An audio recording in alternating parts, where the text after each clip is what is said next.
बिस्मिल्लाहिर्रहमानिर्रहीम। अस्सलाम वालेकुम। कैसी हैं आप सब? उम्मीद है आप सब खैरियत से होंगी। आज मैं आपको 8 से 9 मंथ की बेबी गर्ल के लिए रेडीमेड स्टाइल में वी योक फ्रॉक बनाना सिखाऊंगी। गर्मियों में पहनने के लिए लॉन फैब्रिक से बनी ये फ्रॉक बहुत ही अच्छी लग रही है। वैसे भी शदीद गर्मियों में छोटे बच्चे तो लॉन फैब्रिक से बने ड्रेसेस में ही कंफर्टेबल फील करते हैं। तो सबसे पहले मैंने योक कटिंग करने के लिए ये डबल फैब्रिक कट कर लिया है, जिसकी चौड़ाई है 10.5 इंच। आप इससे ज़्यादा भी चौड़ाई रख सकती हैं। लेंथ मैं लूँगी 7 इंचज़। आपने योक की लंबाई और चौड़ाई अपने हिसाब से रखनी है। देखें, ये डबल फैब्रिक है। इसे अच्छे तरीके से हम हाथों की मदद से प्रेस कर लेंगे ऐसे, और इसके बाद ऐसे फोल्ड कर लेंगे। शोल्डर की चौड़ाई हम रखेंगे 4.5 इंचज़, यानी हम सिलाई के मार्जिन समेत 4.5 इंच पर मार्किंग करेंगे। आर्म होल का हम साइज़ रखेंगे 4.5 इंचज़। चूँकि हमने ऊपर से अभी क्रॉस में कटिंग करनी है, इसलिए हम 5 इंच पर मार्किंग करेंगे इस तरीके से। अब ये मार्किंग हम मिला लेंगे इस तरीके से। मार्किंग करने के बाद हम कटिंग कर लेंगे।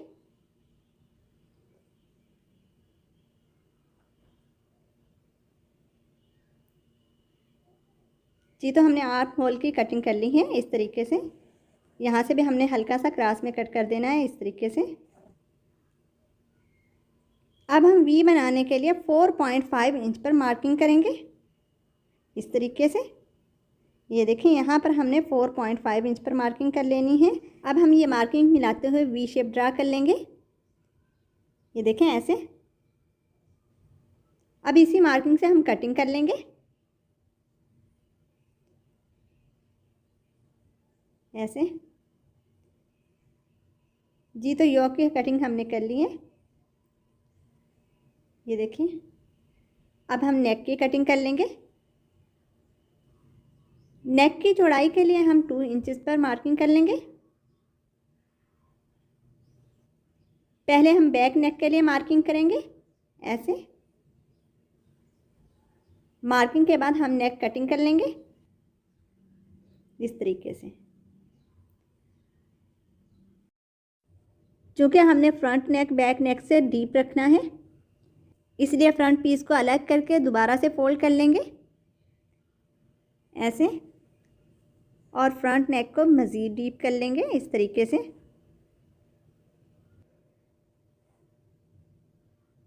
जी, तो हमने फ्रंट नेक की भी कटिंग कर ली है। फ्रॉक का घेर बनाने के लिए भी हमने इस तरीके से डबल फैब्रिक कट कर लिया है। इस फैब्रिक की लेंथ है 11 इंचज़, जबकि चौड़ाई है 19 इंचज़।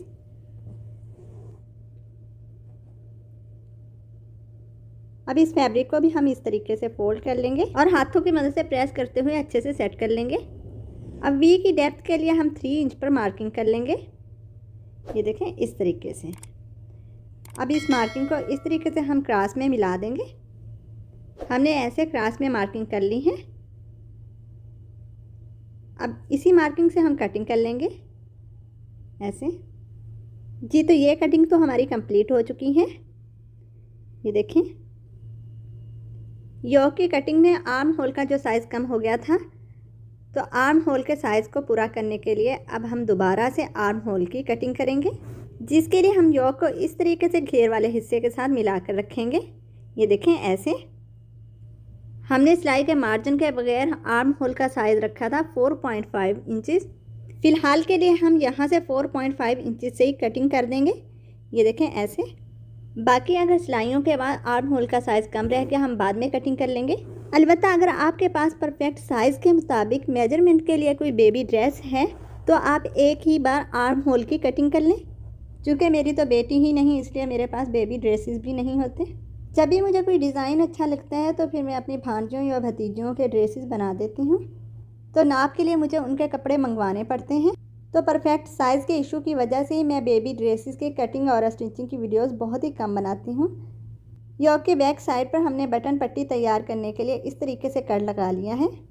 मैं आपको बटन पट्टी तैयार करके दिखाती हूँ। ये देखें, कुछ इस तरीके से हमने बैक साइड पर बटन पट्टी तैयार कर ली है। पट्टी का कट अगरचे हमने नीचे तक नहीं लगाया, लेकिन ऊपर वाली पट्टी को मैंने नीचे तक रखा है। अब योक के फ्रंट और बैक को ज्वाइंट करके हम नेक रेडी कर लेंगे। जी तो फ्रंट और बैक को हमने इस तरीके से ज्वाइंट करके नेक तैयार कर लिया है। ये देखें हमने और फैब्रिक पट्टी के साथ रेडीमेड स्टाइल में ये नेक तैयार किया है। जी तो योक हमने तैयार कर ली है। अब हम फ्रॉक का घेर तैयार कर लेंगे। फ्रॉक के घेर में चुन्नट डालने के लिए हमने वी शेप में इस तरीके से फुल टांके के साथ सिलाइयाँ लगा ली हैं।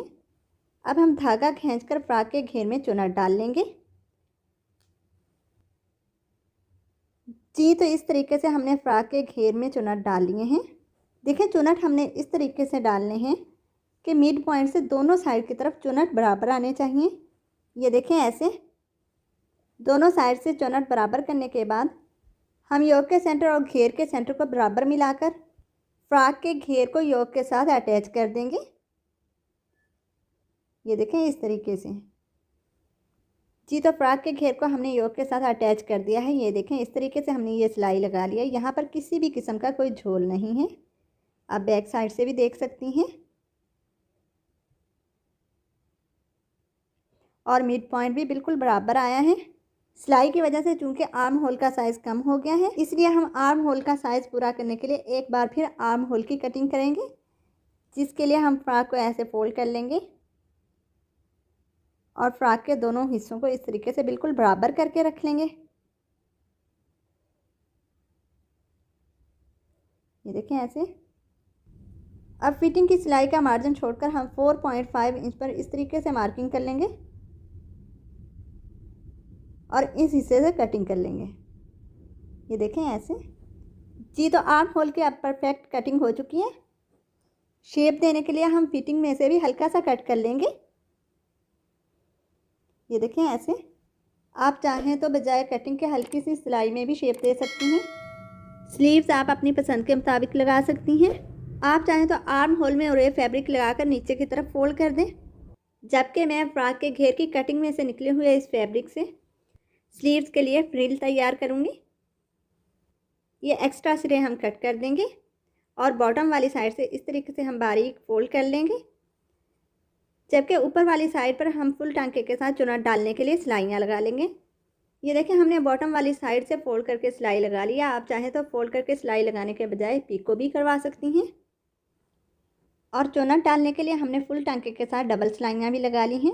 अलबत्ता चुन्नट डालने से पहले ये जो छोटा सा कॉर्नर है हम इसको कट कर देंगे और चुन्नट डालकर हम स्लीव्स के लिए फ्रिल तैयार कर लेंगे ऐसे। जी तो हमने चुन्नट डालकर फ्रिल तैयार कर ली है। ये देखें। एक्स्ट्रा हिस्सों को हम कट कर देंगे और तमाम चुन्नट्स को बराबर कर लेंगे और फ्रिल के चुन्नट को फैलाकर आर्म होल के बराबर कर लेंगे। इस तरीके से और फिर सिलाई लगा लेंगे। जी तो इस तरीके से हमने दोनों साइड पर फ्रिल को अटैच कर लिया है। ये देखें हमारी छोटी छोटी सी प्यारी सी फ्रिल वाली स्लीव्स तैयार हो चुकी हैं। अब हम फिटिंग की सिलाई लगा लेंगे और घेर को भी फोल्ड करके हम सिलाइयाँ लगा लेंगे।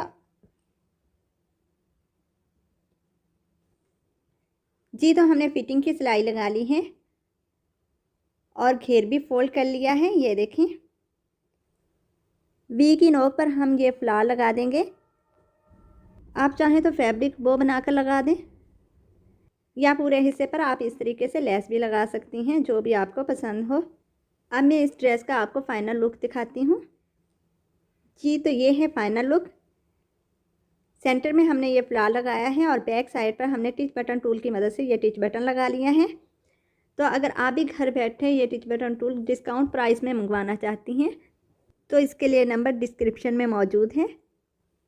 इस फ्रॉक के साथ मैंने फ्रिल लगाकर ये क्यूट सा पाजामा भी तैयार किया है। तो आपको ये बेबी ड्रेस कैसा लगा कमेंट करके ज़रूर बताइएगा। वीडियो अच्छी लगी है तो लाइक एंड शेयर भी ज़रूर कर दीजिएगा और अगर आप मेरे चैनल पर नहीं हैं तो चैनल को भी सब्सक्राइब कर दीजिए और बेल आइकन को प्रेस कर दीजिए ताकि आपको मेरी हर नई आने वाली वीडियो का नोटिफिकेशन मिल सके। नेक्स्ट वीडियो तक अल्लाह हाफिज़।